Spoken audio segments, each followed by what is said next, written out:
மக்களவை எம்பி கனிமொழி அவர்கள். ஸோ மக்களவை எம்பி பதவியை நீங்கள் விட்டுட்டு இங்கே எம்எல்ஏக்காக வர வேண்டிய அவசியம் இல்லை. அதுபோல் எம்எல்ஏல ரொம்ப தெளிவாக தமிழக முதலமைச்சர் அவருக்கு துணையாக திரு ஸ்டாலின் உதயநிதி அப்படின்னு அவங்க வச்சிருக்கிறாங்க.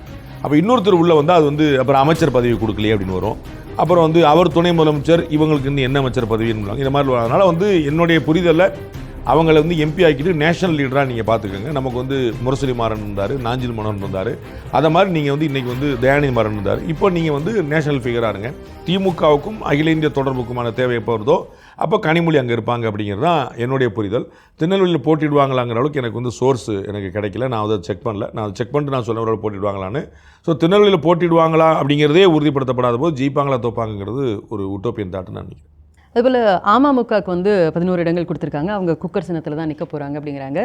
சீமான் அவர்கள் களமிறக்கக்கூடிய அதே காரைக்குடியில் அமமுகவுக்கு தொகுதி ஒதுக்கீடு கொடுத்துருக்குறாங்க.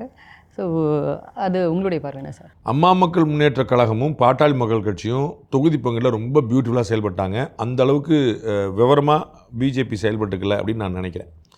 பாஜகவுடைய தொகுதிகள் எதெல்லாம் சாதகமாக வந்திருக்கணுமோ அது மாதிரியான விஷயங்களை வாங்கலை. நிறைய அப்போ சென்னையிலே 2-3 வாங்கியிருக்க முடியும், கொங்கு மண்டலத்திலே 2-3 வாங்கியிருக்க முடியும். இப்போ கன்னியாகுமரி மாவட்டத்தில் எவ்வளோ வாங்கியிருக்கீங்க? 6க்கு 5 தொகுதி வாங்கியிருக்கீங்க. அப்போ ஒரு மாவட்டத்தில் 1 தான் அப்படிங்கிற கணக்கு அங்கே எடுபடலையே. அங்கே ஒரு மாவட்டத்தில் அதிமுகவுக்கு தான் 1. இப்போ நம்ம என்ன கொடுத்துருக்காங்க? இப்போ 5 அங்கே வாங்கினாங்களே. அதை மாதிரி நல்ல ஸ்ட்ராங்கான பெல்ட் இருக்கக்கூடிய சென்னையில், கொங்கு மண்டலத்தில், தெற்கு மாவட்டங்கள் அது மாதிரி கொஞ்சம் அதிகமாக வாங்கியிருக்கலாம்.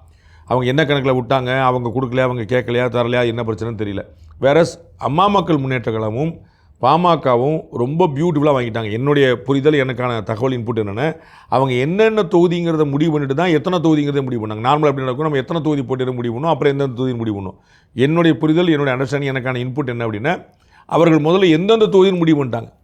அதுக்கப்புறம் தான் அது எவ்வளோ வந்துச்சுன்னு பார்த்து இத்தனை தொகுதிங்கிற முடிவு வந்தாங்கன்னு பார்க்குறேன். ஸோ திரு டிடிவி தினகரன் அவருடைய அம்மா மக்கள் முன்னேற்ற கழகத்துக்கும் திரு அன்புமணியுடைய பாமகவுக்கும் ஒரு பெரிய ஸ்ட்ரைக் ரேட் சூப்பராக இருக்கும்னு நான் நினைக்கிறேன். அவர்களுக்கு அதிகமான தொகுதியில் வெற்றி பெறுவார்களா இருக்கக்கூடிய இடத்துல வாய்ப்பு இருக்குது.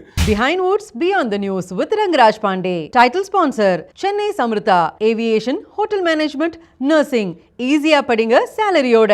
GT Holidays, South India's #1 travel brand. Powered by Howda Pay, powered by Workabi, a unified platform for accounts, finance and HR.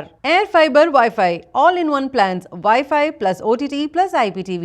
Pay 6 and get 6 months free. Naturals, world's fastest growing salon chain. Social Legal, AI and Digital Marketing Academy. Tamil Nadu's #1 trusted learning platform. Karthipuram, 200 acres township in Coimbatore.